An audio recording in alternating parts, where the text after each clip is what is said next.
Yeah.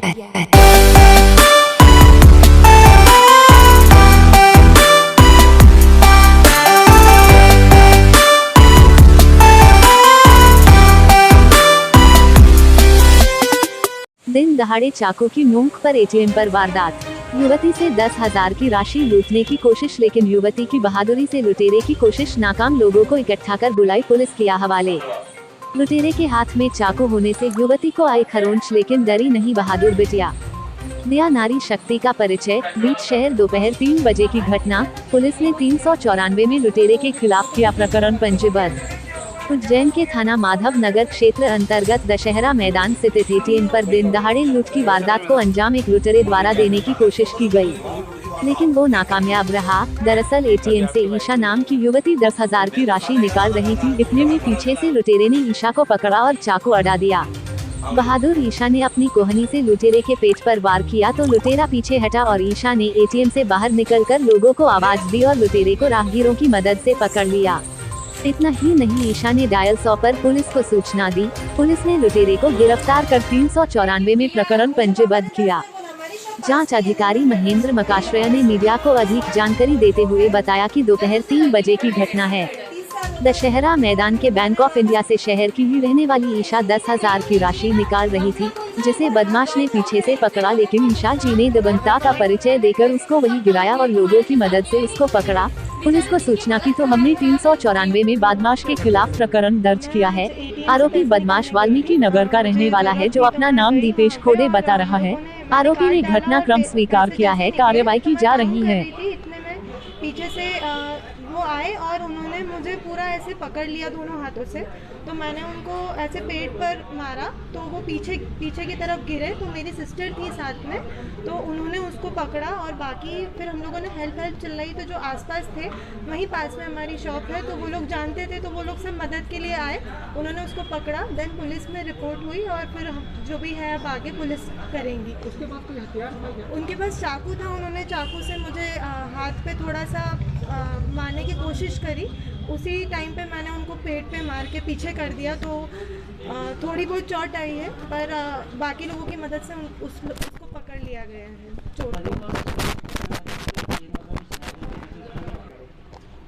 लगभग 3 बजे की बात है। दशहरा मैदान स्थित बैंक ऑफ इंडिया के एटीएम से एक उज्जैन शहर में रहने वाली ईशा जी एटीएम से पैसे निकालने गई थी और उसी समय एक अज्ञात बदमाश पीछे से उनको पकड़ा और चाकू मार करके पैसे छीनने का प्रयास किया था।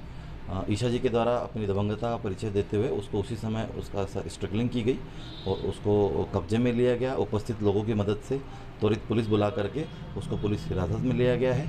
वरिष्ठ अधिकारियों को इस घटना के संबंध में अवगत कराया गया है। 394 का मुकदमा दर्ज करके आगे वैधानिक कार्रवाई की जा रही है। सर, आरोपी क्या करता है? आरोपी वाल्मीकि नगर का रहने वाला है। उसने मौके पर उससे नाम पता पूछते उसने अपना नाम दीपेश खोड़े वाल्मीकि नगर का रहना बताया है।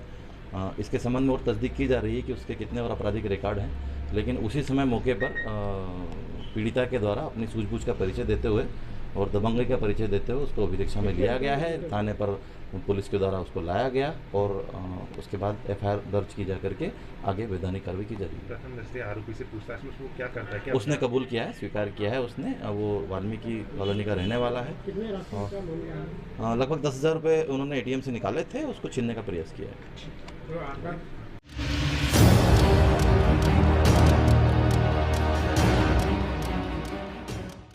रोजी रोटी छूट जाने के डर से खून से हस्ताक्षर करने पर मजबूर। महाकाल मंदिर विस्तारीकरण को लेकर क्षेत्रीय रहवासियों का फिर एक अनोखा विरोध। 350 परिवारों ने लिया हिस्सा। हवन यज्ञ, पैदल मार्च, मासूम बच्चों द्वारा विरोध और अब खून से हस्ताक्षर।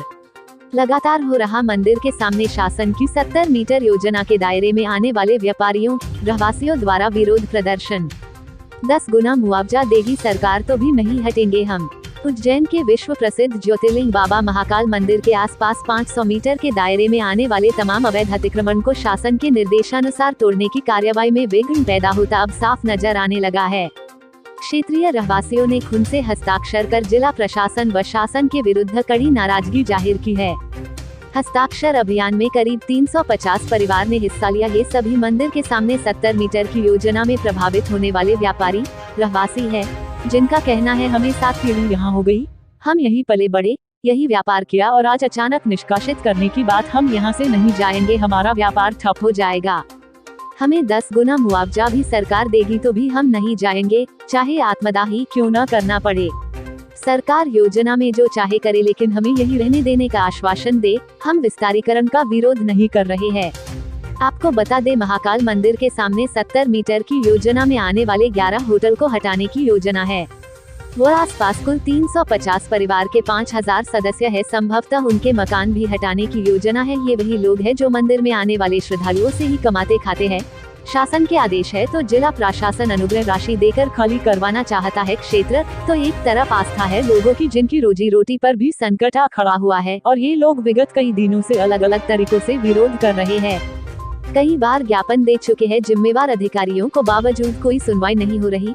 विरोध कर रहे लोगों का कहना है, हम 7 पीढ़ियों से यहाँ हैं, हमारे बच्चे भी यही बड़े हुए, यही रोजगार किया, हमारे बच्चे भी यही महाकाल के छत्र छाया में हमारी तरह पले बढ़े। हम बाबा से दूर नहीं जाना चाहते, चाहे 10 गुना मुआवजा सरकार दे, हम नहीं जाएंगे। ये लोग मंदिर के सामने हवन यज्ञ, पैदल मार्च, बच्चों द्वारा विरोध व आज खून से हस्ताक्षर तक करवा चुके हैं। लोगों का कहना है, हमें आत्मदाह करना पड़ा तो भी हम पीछे नहीं हटेंगे, हमें यही रहने का आश्वासन चाहिए।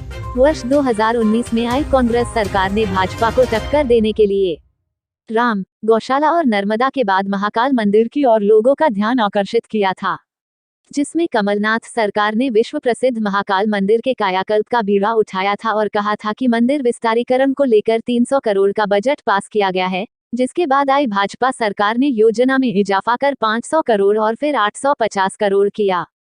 चूंकि मंदिर को 10 गुना बड़ा करने की योजना है और उसी के लिए मंदिर के आसपास के क्षेत्र को खाली करवाया जा रहा है। अब तक मंदिर के पास 1.70 हेक्टेयर भूमि कब्जे में लेकर 150 से अधिक परिवार को 3 लाख अनुग्रह राशि दे दी गई है। कार्यवाही लगातार जारी है, चूंकि शासन की ओर से मंजूरी मिल गई है। मंदिर के सामने 70 मीटर व आसपास 500 मीटर क्षेत्र साफ होना है, जिसमें मंदिर के लिए पार्किंग, शॉपिंग कॉम्प्लेक्स, सड़क चौड़ीकरण, महाकाल थाना, संग्रहालय व अन्य नए बनाना है।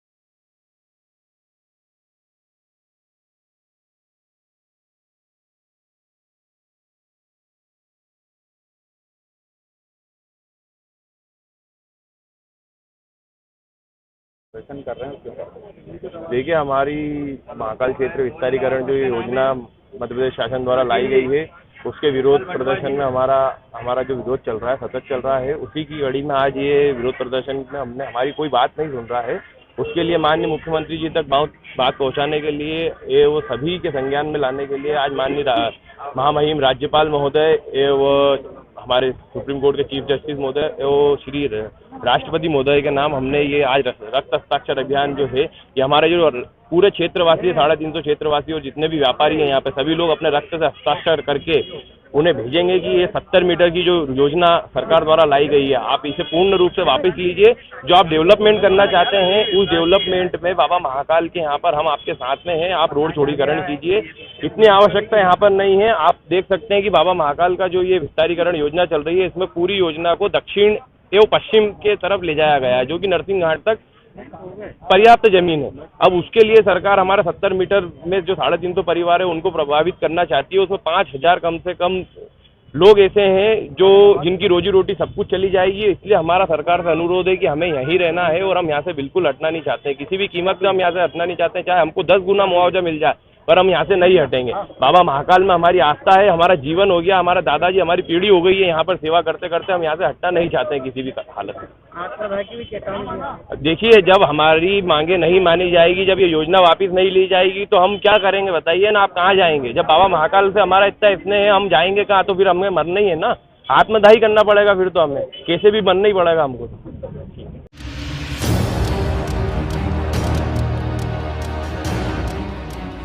पूर्व मुख्यमंत्री कमलनाथ ने नेमावर में हुए जघन्य हत्याकांड के पीड़ित परिवार से सोमवार को मुलाकात कर शोक संवेदना व्यक्त की। उन्होंने कहा कि पुलिस पर अत्यधिक राजनीतिक दबाव है। मैं चाहता हूं कि हत्याकांड की जांच सीबीआई से हो और एक गैर राजनीतिक नागरिक समिति बने जो पूरे मामले को देखे। पीड़ित परिवार को कांग्रेस की ओर से 25 लाख रुपए देने की बात भी कही।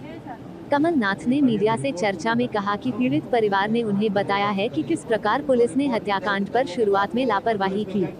आरोपित खुलेआम घूमते रहे, उनसे पूछताछ तक नहीं की गई, रिपोर्ट लिखने में आनाकानी की गई, अपराधी को राजनीतिक संरक्षण मिलता रहा। कमलनाथ ने पीड़ित परिवार को आश्वस्त किया कि वे चिंता न करें। दुख की इस घड़ी में वे और पूरी कांग्रेस उनके साथ खड़ी है। जब तक पीड़ित परिवार को न्याय नहीं मिलेगा, चैन से नहीं बैठेंगे। पूर्व सीएम ने कहा कि मैं तो पुलिस से कहता हूं कि अपनी वर्दी की इज्जत कीजिए। मामले में लिप्त अन्य लोगों को जल्द से जल्द पकड़ने के लिए भी कहा है। उनके साथ सांसद नकुल नाथ, विधायक सज्जन सिंह वर्मा, पूर्व प्रदेश कांग्रेस अध्यक्ष अरुण यादव, शहर जिला कांग्रेस अध्यक्ष मनोज राजानी आदि प्रमुख रूप से मौजूद थे। हम तो स्टार्टिंग से ये बोल रहे थे कि हमारी फैमिली के नंबर, ये जो मोबाइल थे इनके नंबर ले थे, इनके कॉल डिटेल निकालो और जल्द से जल्द किसके पास इससे लास्ट कॉल पे बात हुई लास्ट टाइम पे, तो उनको आरोपी को पकड़ के उनके ऊपर पूछताछ करो। तो सर ऐसा कुछ नहीं हुआ क्योंकि कॉल डिटेल निकालने में भी बहुत समय लगा और 2 दिन लगा दिए, बोले 2 से 3 दिन लगा दिए कॉल डिटेल निकालने। और आरोपी जो थे वो गुमराह कर रहे थे पुलिस।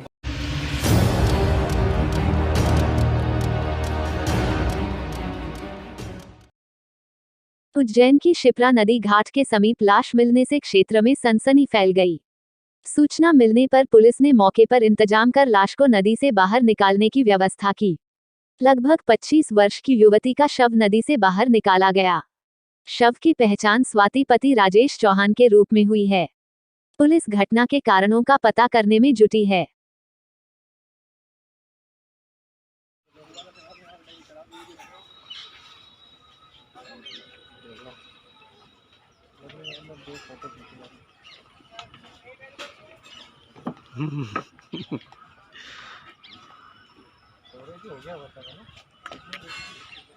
बॉडी मिली है, क्या है इसका पूरा शिनाख्त? यहाँ बॉडी की सूचना मिली थी 16 सागर में करीब 25 साल उम्र की महिला की। यहाँ मौके पर आकर हमने जब बॉडी निकलवाई उसके बारे में पता किया तो स्वाति पति राजेश चौहान के नाम पे इनकी शिनाख्त हुई है। आज सुबह ही गुमशुदगी दर्ज हुई थी थाने पर। अब आगे जांच में पता चलेगा कि क्यों किया और कैसे हुआ। क्या नाम लिखते हैं अपना? सचिंद्र पाल सिंह सेंधव, उप निरीक्षक, उज्जैन। देश विदेश गांव शहर सब पे नजर, सबकी खबर, नया रूप है नए है रंग, सबको समेटे अपने संग। आपका अपना शहर का सपना दैनिक अवंतिका, दैनिक अवंतिका, दैनिक अवंतिका। खेल राजनीति फिल्मी बातें सब कुछ ही हम इसमें पाते। घर होटल ऑफिस या दफ्तर, क्लर्क प्यून या हो फिर अफसर, सबका चहेता सबका प्यारा दैनिक अवंतिका, दैनिक अवंतिका, दैनिक अवंतिका।